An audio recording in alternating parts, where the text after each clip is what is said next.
be talking about me, man. Y'all say I cap. Oh yeah, so they got a little clip went viral with me and DJ Mrs. and Incognito. And I was saying, I guess because the Jermaine Dupri shit came up where he was saying, why do people give a damn about being independent? And I was saying, this ain't had nothing to do with his shit, but I just said this, they asked me in the interview, they was like, what do you want that you wish you could change in the industry? I say, I wish I could change it to be fair and where artists would own their masters. Because it's artists from the 70s and 80s who homeless right now, who music still get played, but they don't own their music, so they don't get their money. It'd be another investor, a label owning all that shit, get paid, and they not able to get that shit down to kids and generational wealth and all that stuff. So that's what I was saying. So yeah, I was explaining that by saying, hey, look at me. You ain't heard shit about no motherfucking Slim Thug, right? And I'm on my 17 Rolls Royce. Why is this so stupid? I said, that's what I like to say on my own little Thugger News. I said, I'm on my 17 Rolls Royce, and you don't even hear me on no radio. You don't hear shit about a Slim Thug. But his Rolls Royces, that's the only time you hear him talking shit. So it's like, imagine a motherfucker who like really be trying to make hits and like be in the club. Damn. You better get a little better a little later. I think I made the right move. Yeah, in Vogue chick living out her car. Never should she do that. Look at her hit she made. Off them hits, she would still be getting enough money to pay some rent around this bitch. I get a monthly check every month. Be sure to like, comment, and subscribe. It's some work out this bitch at 2 o'clock. I gotta start pulling up at this time. Yeah, I get a monthly check every month. If them people own they shit, they would be able to pay for something with that check, you know what I'm saying? And people own your shit forever. Now, motherfucker need to be like, if you do a deal with a record label, they got 5 years to eat off that shit. Then they gotta give your shit back. Right now, it's some 20-year shit, and there's a lot of stipulations that they really be f***ing over you. But it should be 5 years and then, take your shit back. You know what I'm saying? Ain't no way they ain't get their money back in 5 years. Yeah, but they gonna f*** over you and not do no right shit. They gonna f*** over you. It's 35 years, right, exactly. See, but think about it right now. Now think about this. How many old school hits do you play right now? I'm in the 80s, 70s daily.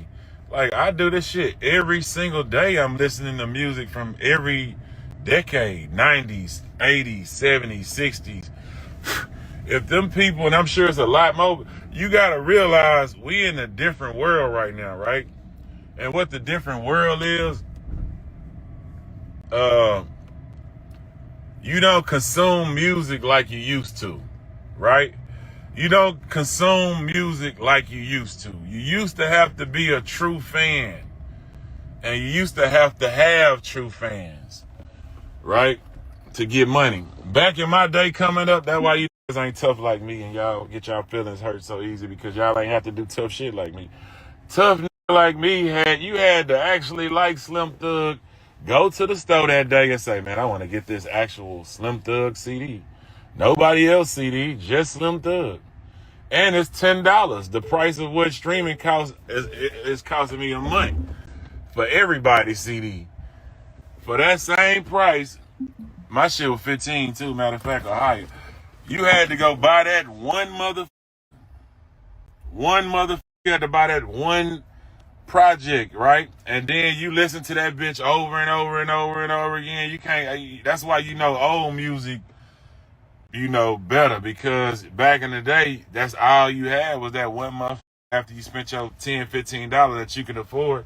So you ran that bitch back to back all day, every day. That's what I'm listening to type shit. Now, music isn't consumed from true fans like that. Like, oh, we had to go and actually, buy this certain person CD. Now it's consumed through warehouse, like a gallery of music. Everybody music on here. You can explore anything and find anything. So now you in an exploring stage of music.